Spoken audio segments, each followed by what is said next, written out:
Bapak Asani Takdir selaku Kepala SMK Cendekia Lasem, dan rekan-rekan semua, Bapak Ibu guru, baik karyawan SMK Cendekia Lasem.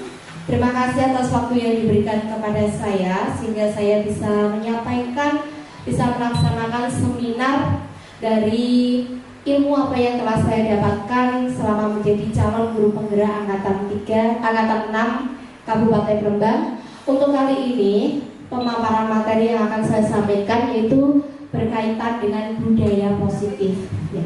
Harapan saya ini tidak hanya seminar belaka, tapi ini kita jadikan introspeksi diri, ini kita jadikan pedoman bagaimana kita penanganan terhadap siswa. Di mana dalam filosofi Ki Hajar Dewantoro bahwa siswa itu adalah segalanya. Siswa itu adalah seseorang yang harus kita layani sehingga mereka memiliki kepuasan tersendiri ketika kita di sekolah. Mereka harus kita berikan yang terbaik dari apa yang telah kita punya, ya. Selanjutnya, budaya positif. Ada kata budaya, berarti budaya itu adalah sebuah kebiasaan. Kebiasaan-kebiasaan yang akan kita terapkan di sekolah, mulai dari siswa datang sampai siswa itu nanti pulang. Di mana kebiasaan itu harus terdapat sebuah aturan yang jelas dan bersifat positif. Selanjutnya, dalam konsep budaya positif itu ada 5 poin. Yang pertama yaitu disiplin positif. Yang kedua, nilai kebajikan dan keyakinan kelas. Yang ketiga, posisi kontrol. Yang keempat, kebutuhan dasar. Dan yang kelima adalah segitiga restitusi, ya. Yang pertama untuk disiplin positif, ya. Disiplin positif kelihatan kata disiplin berarti pendekatan mendidik anak untuk melakukan kontrol diri dan pembentukan kepercayaan diri anak. Nanti per item akan kita bahas secara detail bagaimana konsepnya dan materinya sehingga nanti dapat kita terapkan ketika kita di kelas maupun di sekolah. Konsep dalam ini tidak hanya kita terapkan di kelas, tapi juga di sekolah. Langsung saja Pak, untuk yang pertama yaitu disiplin positif. Ya, disiplin ya, dari kata disiplin mungkin Bapak Ibu sudah kata ya, sudah paham sekali dengan kata disiplin. Disiplin itu yang artinya adalah belajar. Banyak sekali kata disiplin di sini, namun menurut saya kata disiplin itu belajar, betul. Belajar bagaimana kita menyikapi sesuatu dengan tegas. Bagaimana kita bisa menertibkan siswa itu sesuai dengan apa yang kita inginkan atau tata tertib yang ada. Disiplin itu bisa kita jadikan bagaimana kita membuat seseorang atau anak itu bertanggung jawab. Bu Putri, smile-nya dong, jangan ngantuk liar-liar ya. Iya, tetap semangat. Selanjutnya, kalau disiplin itu kita terapkan dari anak berangkat sampai anak pulang. Tentunya satu, guru harus memiliki power. Guru itu harus memiliki ketegasan. Kalau galak itu tidak harus galak, tapi dimana kita itu menjadi guru yang membuat siswa itu sungkan, kalau bahasa Jawanya, pekewuh dengan kita. Jangan sampai kita menjadi guru, tapi ketika kita nanti berbicara pada siswa, itu siswa menganggap remeh dengan kita. Itu yang sulit, ya. Apalagi dulu ketika saya masih muda, masih lulus kuliah, itu memang kita masih belum bisa ya. Kadang kita masih menganggap dia itu adik saya, mungkin cara memanggilnya dan lain sebagainya. Tapi ketika kita sudah berpengalaman, ketika kita sudah menjadi guru beberapa tahun kemudian, jiwa menjadi seorang ibu, seorang guru itu akan muncul. Bagaimana kita harus mengondisikan diri terhadap siswa, ya. Selanjutnya, nilai-nilai kebajikan universal, ya. Nilai-nilai kebajikan universal ya itu adalah sifat-sifat positif manusia yang merupakan tujuan mulia yang ingin dicapai oleh individu. Yang pertama, setiap perilaku perbuatan memiliki suatu tujuan jelas. Tujuan kita apa? Melakukan sesuatu itu. Misalkan kita membuat tata tertib, berarti tujuan kita apa? Biar anak patuh dengan aturan yang berlaku. Biar anak itu memiliki perilaku yang baik sesuai dengan visi yang telah kita terapkan di sekolah ya. Selanjutnya, dengan mengaitkan nilai-nilai kebajikan yang diyakini seseorang, maka motivasi intrinsiknya akan terbangun ya. Jadi dengan kita memberikan keyakinan kepada anak, berarti nanti anak akan memiliki motivasi. Kalau di sekolah apa? Berarti motivasi untuk belajarnya biar lebih tinggi. Selanjutnya kita akan mengenalkan kepada setiap anak mengenai profil pelajar Pancasila. Karena kurikulum kita adalah kurikulum merdeka, yang sekarang lebih dicondongkan adalah profil pelajar Pancasila, di mana ada 5 item, yaitu kita nanti diminta untuk mendidik siswa mandiri. Yang kedua yaitu bernalar kritis. Yang ketiga tadi berbinekaan global. Selanjutnya bergotong royong, dan yang kelima adalah kreatif ya. Seperti halnya kemarin kita memberikan proyek kepada anak, pembuatan kostum karnival. Itu sebenarnya sudah mencerminkan dari profil pelajar Pancasila. Yang pertama mandiri, mereka membuat kostum sendiri, hanya kita berikan pengarahan, mereka dengan mandiri membuat kostumnya, itu sudah mandiri. Yang kedua, kreativitas sudah tentu, mereka mencari model sendiri, mereka mencari bahan sendiri, kreativitas mereka muncul bagaimana konsep gambar yang akan mereka buat. Selanjutnya bernalar kritis ya, bagaimana dia menalar, oh yo kostum ini nek tak buat dari bambu maka akan mentiung, jika saya membuat dari besi maka dia akan kuat, berarti dia memiliki bernalar, berpikir. Selanjutnya berkebinekaan global ya, mereka berpikir bahwa banyak sekali budaya-budaya yang bisa diambil ya, yang menjadikan mereka itu memiliki sebuah komponen yang bermacam-macam. Selanjutnya bergotong royong, kelihatan ya ketika mereka membuat kostum, mereka bersama-sama berkolaborasi, kinerja dan bergotong royong sehingga kostum itu bisa berhasil dan membuat semua orang menikmatinya. Selanjutnya ini beberapa teori tentang dari Glaser dalam kontrol teori ya. Yang pertama, ilusi guru mengontrol siswa. Guru itu wajib mengontrol siswa. Selanjutnya, semua penguatan positif, efektif dan bermanfaat. Yang ketiga, langsung saja Bapak, kritik dan membuat orang merasa bersalah dapat menguatkan karakter. Dan yang keempat, orang dewasa memiliki hak untuk memaksa ya. Ini beberapa ilmu ya, contohnya ini yang sering kita terapkan, kadang sering saya terapkan itu membuat orang merasa bersalah.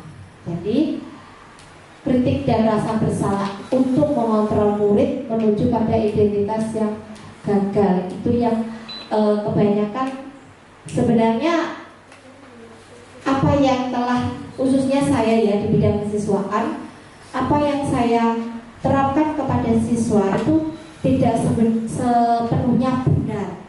Setelah saya mempelajari budaya positif, saya merasa banyak kekurangan dalam diri saya ya, terutama dalam penanganan anak. Tapi tanda kutip, anak kita yang kita ajar itu adalah anak yang sudah dewasa, 17 tahun ke atas.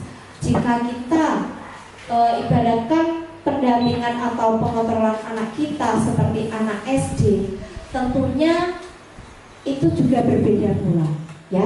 Selanjutnya, hukuman kalau konsekuensi dan restitusi. Ya, ini yang kita terapkan.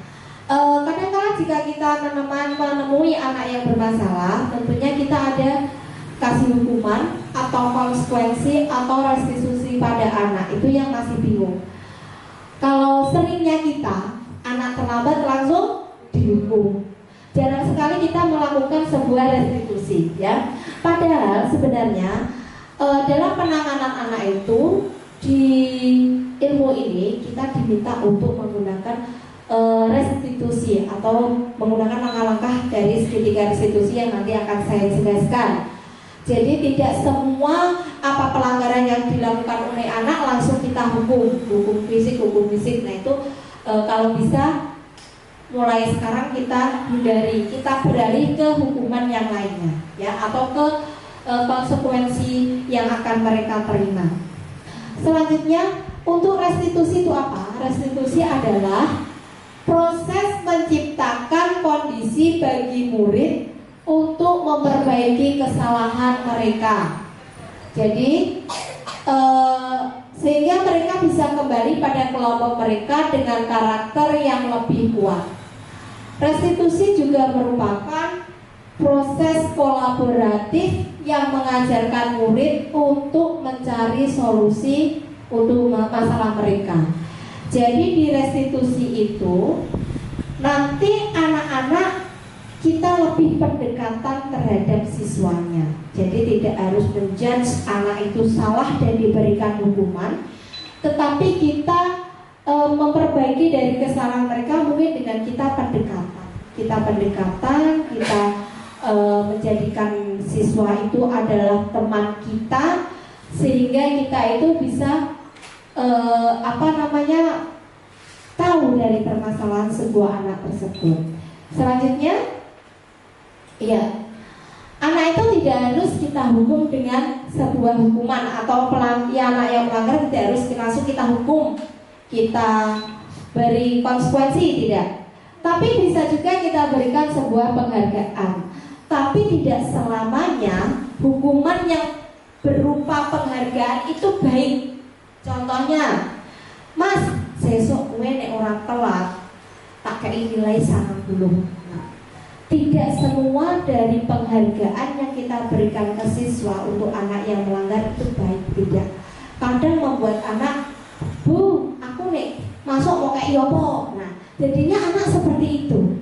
Jadi kalau bisa kita jangan sering-sering memberikan hukuman berupa penghargaan kepada siswa. Ya kadang kala jika siswa digitukan akan berubah atau akan ibaratkan menjadi lebih baik. Tapi itu juga menjadi bumerang juga buat kita. Karena apa? Kebiasaan seperti itu akan membuat anak menjadi, Bu, aku nek nglakoni iki mau kaya apa? Nah, jadi anak seperti meminta-minta sesuatu kepada kita ketika mereka ingin berbuat kebaikan. Jadi semuanya ada segi positifnya, ada segi pula negatifnya.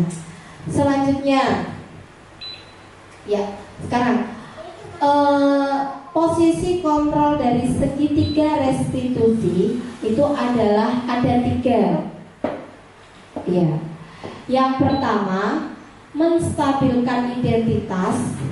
Yang kedua, validasi tindakan yang salah. Yang ketiga yaitu menanyakan keyakinan. Nah, ada 3 segitiga restitusi. Saya berikan contoh. Kemarin itu ada satu anak yang 3 hari tidak masuk sekolah tanpa memberikan izin, alasan, dan orang tua tidak memberikan konfirmasi kepada sekolah. Kita tidak langsung menghukum dengan fisik, mungkin dengan pelajaran atau dia apa, tidak.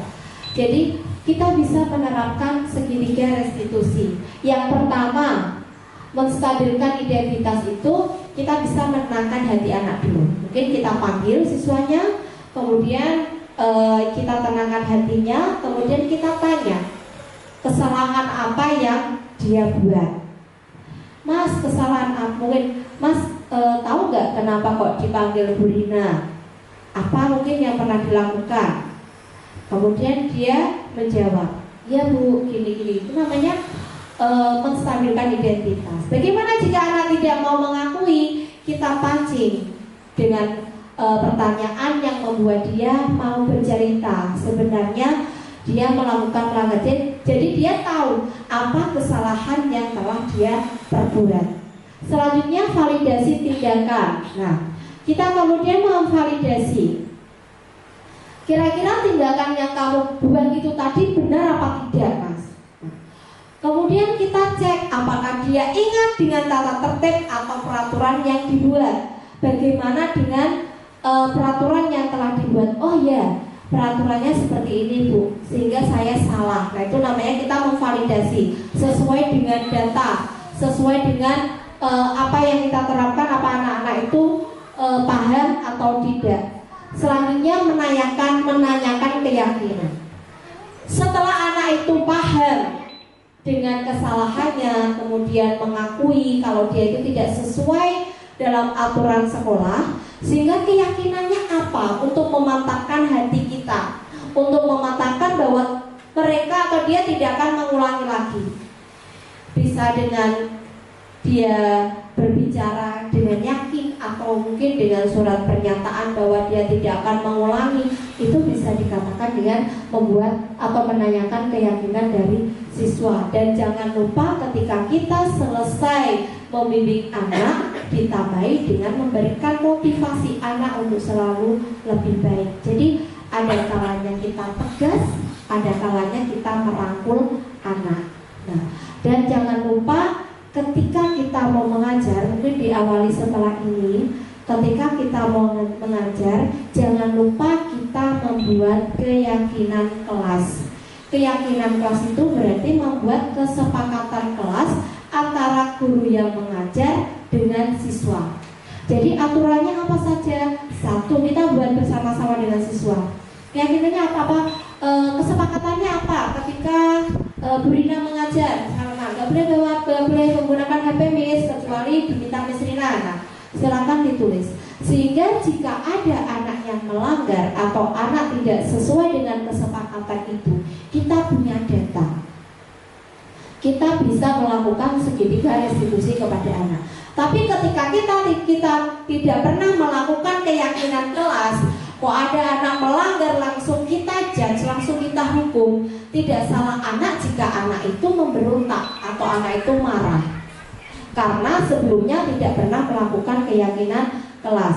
Tapi jika sudah melakukan keyakinan kelas dengan kesepakatan dengan siswa, jika melanggar seperti apa?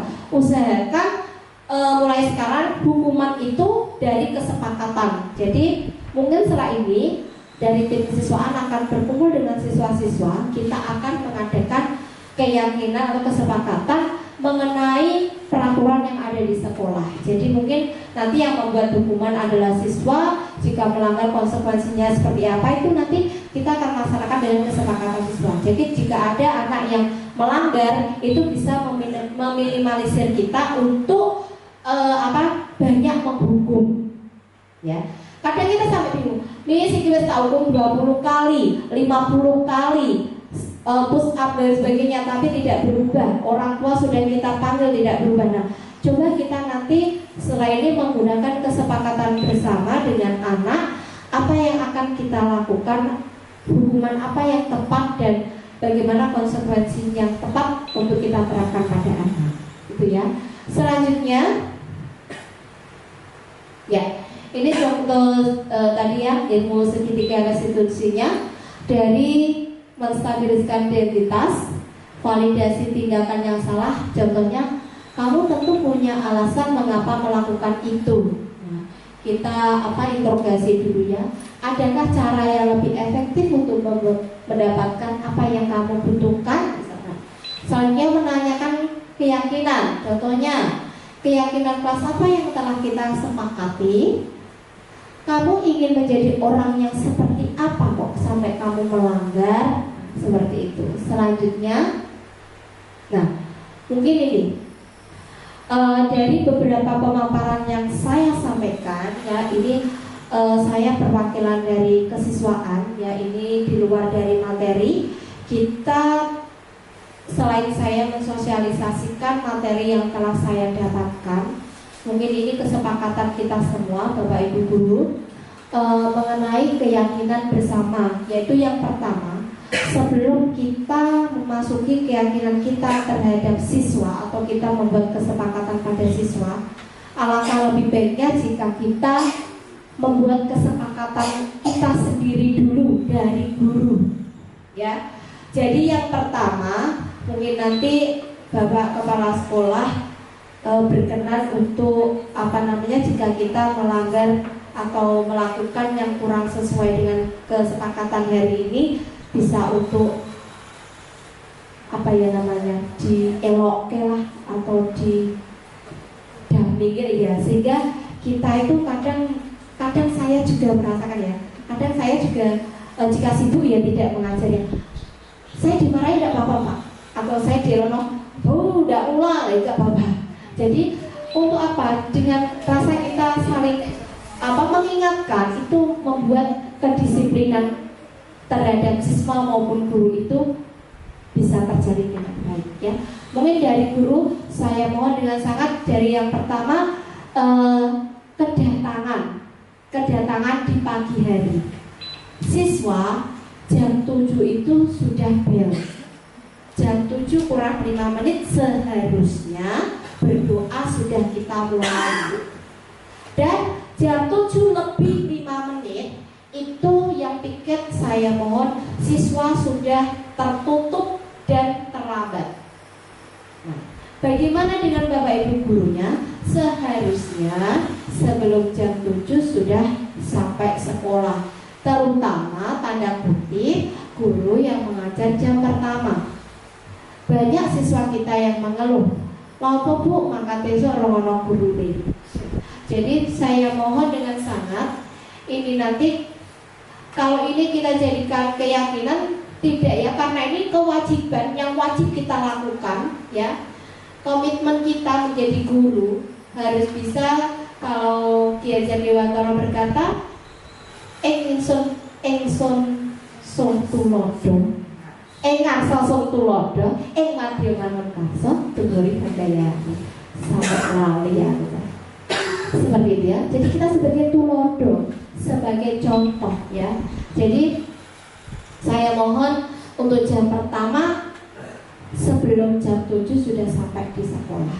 Komitmen kita terhadap siswa, terhadap sekolah maupun terhadap pribadi kita sendiri sebagai guru. Bagaimana jika mendapatkan tugas guru piket? Tentunya memahami maksudnya. Oh ya, guru piket itu berarti lebih awal ya, kecuali nanti ada suatu hal yang tidak bisa atau kehadiran untuk piket tidak bisa, mohon untuk konfirmasi, untuk mohon komunikasi. Jadi semuanya terjalin. Jadi ketika ada siswa kita yang protes, kita bisa dangdangi lah, ibaratkan bagaimana sebenarnya yang harus kita lakukan. Itu semuanya. Selanjutnya yang kedua yaitu kepedulian. Kepedulian kita kalau di sekolah berarti sama siapa? Sama siswa. Jadi kepedulian itu tidak hanya yang mengurusi anak itu adalah kesiswaan, BK, tapi kita semua harus peduli kepada siswa. Misalkan ada siswa kita yang keluar kelas, tentunya kita harus peka. Mau kemana? Kamu mau kemana? Ngapain? Dan lain sebagainya. Itu tidak langsung kamu tidak langsung panjenengan ke kesiswaan. Bu, ada yang keluar. Karena itu adalah tugas kita bersama. Begitu juga ketika kita di kelas. Ketika kita melihat siswa kita, kok ada yang mengantuk, ada yang dia tidak memperhatikan, ada yang tidak menulis, tentunya coba kita dekati. Adakah permasalahan, ataukah ada sesuatu yang membuat dia itu menurun motivasinya untuk mengikuti pelajaran? Itu namanya kepedulian. Setiap guru harus memiliki kepedulian yang tinggi kepada siswa, dari dia berangkat sekolah sampai dia pulang sekolah, dari dia di dalam kelas maupun dia di luar kelas. Apapun tingkah laku dari siswa harus peduli. Berapa hari siswa kita tidak masuk, terutama yang wali kelas ya, berapa hari siswa kita yang tidak masuk, apa saja yang dilakukan siswa kita di setiap harinya, itu kita harus tahu. Ya, kita harus memahami karena di sini itu kita diberikan amanah oleh orang tua, diberikan amanah biar anaknya itu kita didik dengan sebaik mungkin. Jadi kalau di ilmu filosofi Ki Hajar Dewantara, guru itu adalah menuntun. Menuntun di sini banyak hal ya, konteks dari menuntun. Menuntun itu bisa menjadi mendidik, mengajarkan, mendampingi. Menuntun berarti menggandeng siswa. Untuk apa? Untuk bisa lebih baik, untuk bisa mendapatkan ilmu, untuk bisa berprestasi dan masih banyak lainnya. Selanjutnya yang ketiga, administrasi mengajar. Tentunya Bapak Ibu guru semua, jika kita guru, tentunya kita harus memiliki administrasi belajar. Saya juga merasa kekurangan, sangat kurang sekali administrasi belajar, terutama di RPP dan lain sebagainya itu saya masih kurang dan masih banyak yang belum saya kerjakan. Mungkin setelah ini mari kita bersama-sama untuk melengkapi administrasi belajar mengajar kita dari mungkin RPP, selanjutnya Promes, Prota, jurnal mengajar, jurnal absensi, jurnal nilai dan lain sebagainya, beserta dokumentasi kita mengajar. Proyek apa yang pernah kita berikan kepada siswa bisa kita buatkan portofolionya. Nah, itu untuk tambah-tambahan dari apa yang telah kita lakukan.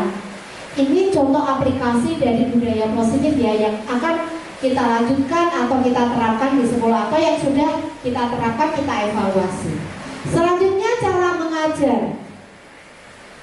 Bapak Ibu semua, di sekarang ini ya kita telah menerapkan kurikulum merdeka, di mana kurikulum merdeka itu dicondongkan ke profil pelajar Pancasila.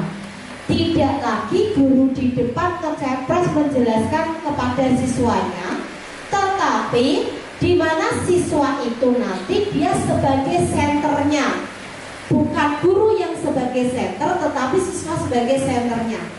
Jadi dia kita berikan sebuah stimulus untuk dia bisa mengeksplor dari ilmu atau materi yang kita berikan. Dia bisa mencapainya.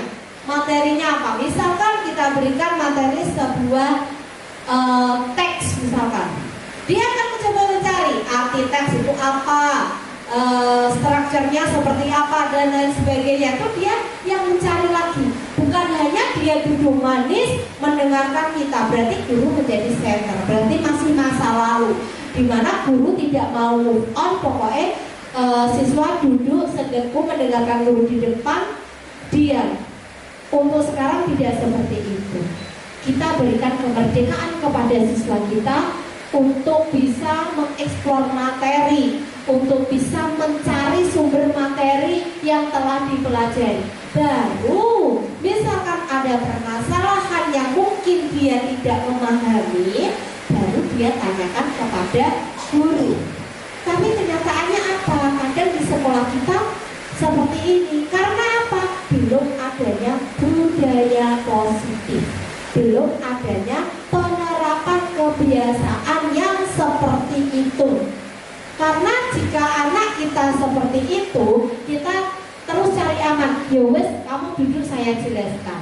Nah, itu mungkin masih menjadi gejolak atau kendala dalam sekolah kita, ya. Untuk itu, cobalah kita memanfaatkan IT, ya. Cobalah kita memanfaatkan IT. Kita menggunakan media pembelajaran berbasis digital atau IT. Banyak sekali sumber belajar, tidak hanya dari buku sekarang ini. Kita bisa dari YouTube, dari Google, atau dari sumber internet lainnya yang mungkin bisa dijadikan anak sebagai pedoman dalam pembelajaran. Mereka bisa mencari materi apapun di sana. Ya, dan jangan lupa juga kita selalu mengingatkan anak mengenai literasi untuk membaca. Jadi anak sekarang cari aman, contohnya saja di pelajaran bahasa Inggris. Ketika saya beri materi anak translate, itu anak tidak mau seperti dulu. Kalau dulu itu dia hanya mencari kata sulit, misalkan mengajar, berarti dia mencari ajar itu artinya apa. Kalau anak sekarang tidak. Misalkan saya suruh translate, Bu Rina mengajar di kelas, langsung dia voice-kan di Google Translate, Bu Rina mengajar di kelas, maka keluar kata-katanya langsung dia tulis. Itu dia tidak mau berpikir, sehingga dia tidak tahu mengajar itu bahasa Inggris apa, tidak tahu. Nah itu apa namanya, beberapa permasalahan ataupun gejolak saat kita melaksanakan pembelajaran di kelas. Oleh karena itu sebagai guru kita wajib untuk improvisasi cara mengajar dengan metode-metode yang ngetren, metode-metode yang bervariasi dan penuh dengan inovasi, ya. Seperti sepeda motor yang semakin tahun semakin inovasi, dari modelnya, dari yang awalnya pakai gigi sekarang matic. Nah itu banyak inovasi. Begitu juga model pembelajaran harus juga inovasi, ya. Selanjutnya prestasi. Prestasi itu suatu hal yang membuat siswa kita memiliki pengalaman yang lebih terhadap apa yang dia punya dari bakat minat yang ada dalam diri mereka. Prestasi itu tidak hanya akademik, tetapi juga non akademik. Prestasi tidak hanya tingkat nasional, banyak tingkat-tingkatan yang bisa kita terapkan pada anak, ya. Termasuk prestasi dalam lingkup kelas itu tersendiri. Bagaimana kita menciptakan, mendorong siswa untuk termotivasi mendapatkan sebuah prestasi. Kita tanda kutip motivasi belajar harus ditingkatkan. Nah itu bagaimana kita dari meningkatkan motivasi belajar, kemudian muncullah bakat minat yang mereka punya, dengan mental yang kuat mereka siap untuk menjadi siswa-siswa yang berprestasi. Tentunya semua itu butuh dukungan dan dorongan dari kita semua, ya. Yang membutuhkan dukungan tidak hanya Pak Akram, tetapi siswa pun juga butuh dukungan, ya. Selanjutnya keyakinan siswa. Intermezzo biar tidak serius, ya. Keyakinan kelas.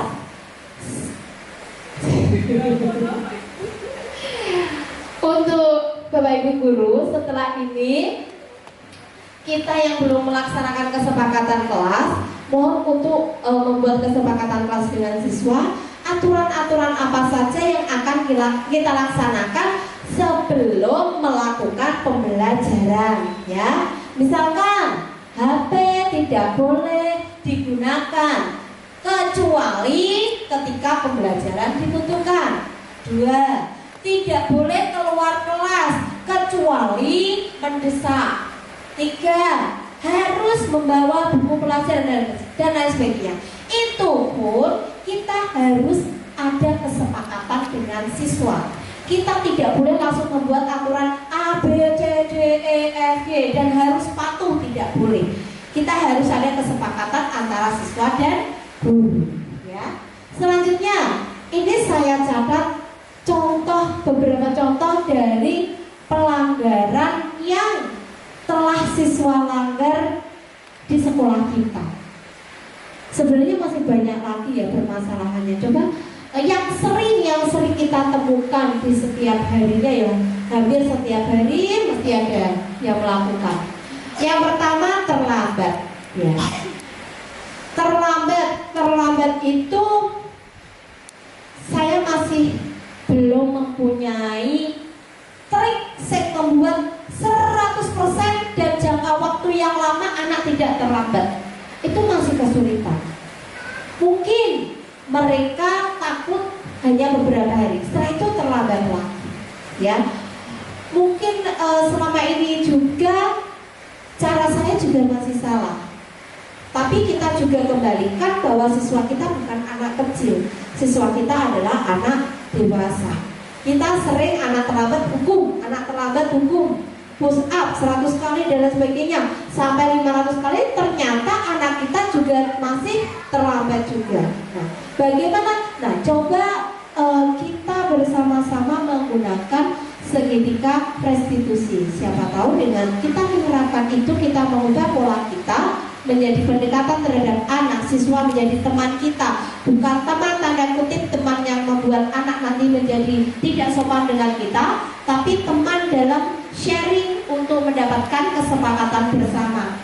Nah, itu mungkin masih gejolak juga. Semoga dari ikhtiar kita untuk merubah pola kita bisa menjadikan turnamen ini permasalahan yang ringan dan tidak terjadi lagi. Selanjutnya, tidak masuk tanpa izin. Tidak masuk tanpa izin sering dilakukan anak-anak kita ya. Kadang mereka pura-pura izin dengan WA wali kelas, tidak masuk karena sakit, tidak masuk gara-gara ada acara keluarga. Tapi kenyataannya apa? Anak itu kesana kemari bermain dengan teman-temannya. Nah itu lebih baik lagi mulai sekarang jika ada perizinan, biarkan orang tua yang langsung nelpon dengan wali kelas izinnya apa sehingga jelas. Orang tua tahu anaknya tidak masuk, siswanya juga dari wali kelas juga paham bahwa siswa tidak masuk gara-gara ini dan orang tuanya yang mengizinkan. Jangan sampai kita diakali oleh siswa gara-gara dia terpengaruh oleh pergaulan yang salah ya. Selanjutnya tidak mengerjakan tugas ya.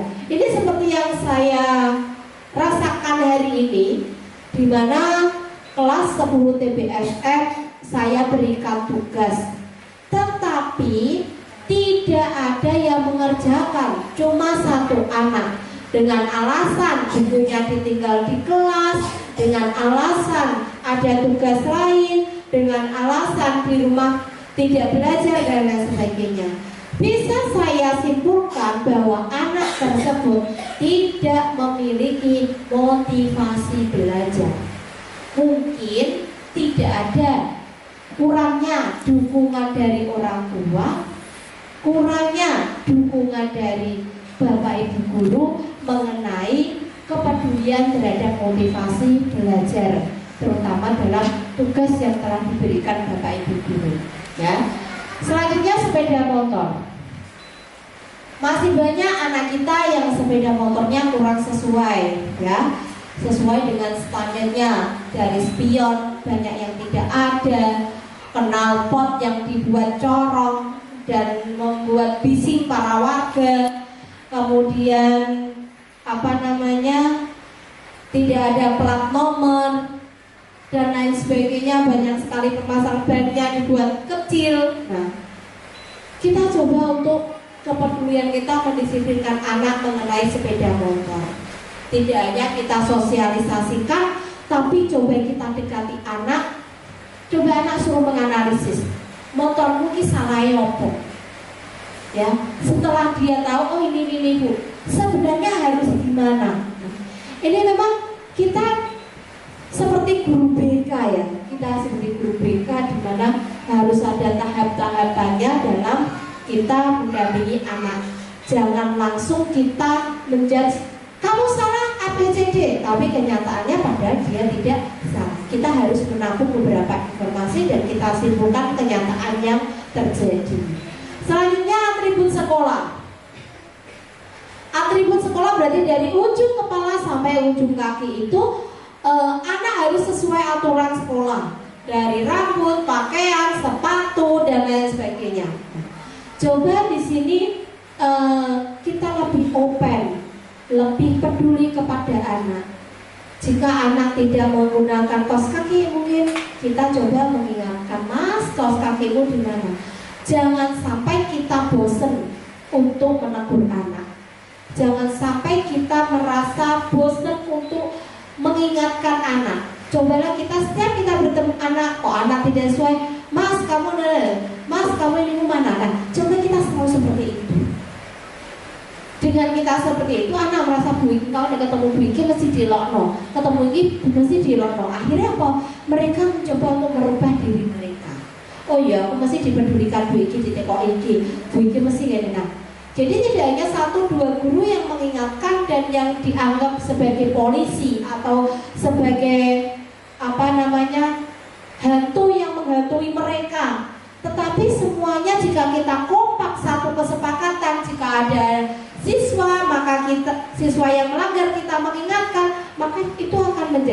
membangun budaya yang positif di sekolah kita. Oh iya, nek kenangan guru jadi ini. Tidak hanya misalkan nek konangan Miss Rina atau Bu X maka seperti ini. Itu nanti berarti yang menjadi hantunya dua guru ini.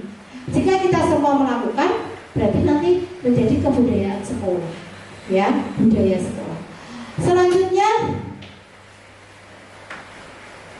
terima kasih. Ya, mungkin Bapak Ibu guru itu beberapa materi beserta permasalahan, gejolak, sharing yang saya berikan. Mungkin dari Bapak Ibu ada yang mau sharing pengalaman ketika mengajar atau permasalahan atau apapun yang ada di sekolah, bisa ditanyakan kita nanti bareng-bareng sharing. Silakan. Oh ya, Bu Bibi, silakan. Assalamualaikum warahmatullahi wabarakatuh. Waalaikumsalam. Assalamualaikum warahmatullahi wabarakatuh. Waalaikumsalam warahmatullahi wabarakatuh. Terima kasih atas kesempatan yang diberikan kepada saya. Di sini saya mau sharing nih. Di kelas saya itu ada satu anak yang bisa disebut troublemaker.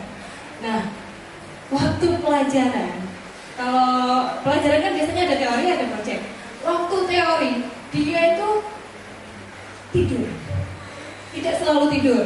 Mungkin pas malamnya dia harus begadang atau mungkin dia ada acara di rumah, dia tuh tidur. Sudah saya tegur, sudah saya nasihati, ternyata dia sudah raut pun ke belakang, ternyata dia juga kayak kosong gitu, Miss. Iya, cuci muka, dia sudah cuci muka, sudah di belakang, sudah jalan-jalan, ternyata di kelas, dia di depan pun dia masih kayak pandangannya kayak kosong gitu. Sedangkan saya cuma memperhatikan satu anak itu pun, nanti kan kasihan yang lain, kan begitu kan. Nah, tapi di satu sisi kalau saya kasih dia project, pernah saya kasih dia itu tugas membuat aquascape. Ternyata dia hasilnya itu bagus. Ternyata dia juga bisa memimpin timnya. Nah, itu. Tapi kalau saya ketika teori, dia ternyata tidur. Itu saya mesti gimana, Miss? Terima kasih.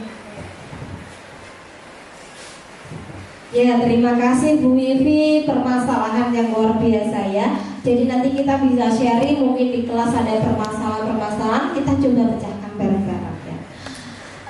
Ini sebuah gejolak juga ya, seperti pembiasaan di kelas, ngerti siswa ketika kita mengajar, teklak-tekluk, ngantuk ya. Tapi ketika istirahat dia bangun, ya kan?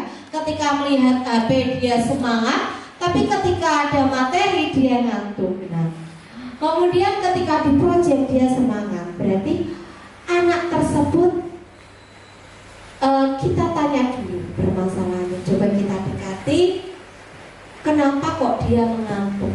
Mungkin ya kebanyakan dari pengalaman yang saya dapatkan, anak di kelas ngantuk, di sekolah ngantuk, permasalahannya itu ketika malam tidurnya fajar. Ketika malam dia tidur jam 1 dan 2. Ngapain? 1, banyak yang main game. 2, banyak yang keluyuran dengan teman-temannya. Berarti apa? Pengawasan orang tua yang kurang maksimal. Ya.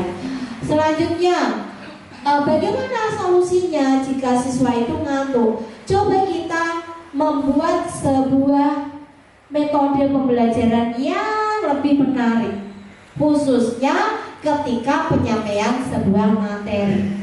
Mungkin kita buat sebuah diskusi kelompok, mungkin kita menggunakan metode game, mungkin kita menggunakan metode menggunakan layar seperti ini, ya.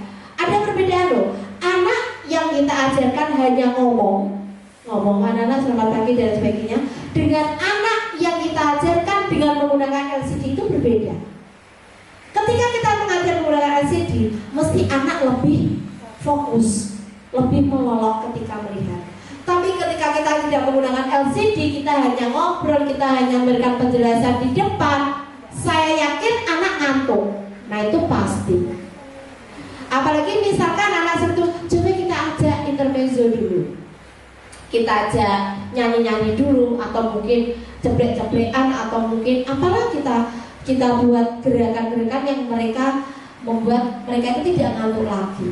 Sudah cuci muka ya, setelah cuci muka coba anak itu kita ajak seperti tadi yang saya sampaikan ya, kita ajak untuk intermezzo sebentar 10 menit, kemudian kita masuk ke materi lagi dengan kebiasaan itu, dan kita isih kepepet anak itu seperti itu lagi, coba kita pendekatan lebih dalam lagi.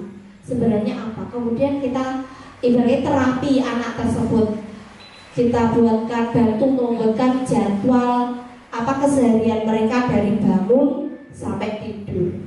Kita coba ikhtiar, jangan sampai karepem. Nah itu bukan jiwa pendidik ya. Intinya kita harus mampu memberikan pelayanan yang maksimal kepada siswa di bidang pendidikan ya. Itu Bu Wiwi, mungkin ada lagi? Cukup ya. Mungkin ada lagi Bapak Ibu? Tidak ya? Ya, terima kasih. Kalau tidak ada, mungkin terima kasih Bapak Ibu semua yang sudah meluangkan waktu kepada kita ya, sehingga kita bisa sharing bersama tentang permasalahan, tentang budaya positif. Semoga yang saya berikan bisa bermanfaat bagi kita semua. Semoga kita bisa menjadi guru yang terbaik ya. Sampai jumpa di lain waktu. Terima kasih semuanya. Mohon maaf jika ada tutur kata yang kurang berkenan. Wassalamualaikum warahmatullahi wabarakatuh. Waalaikumsalam.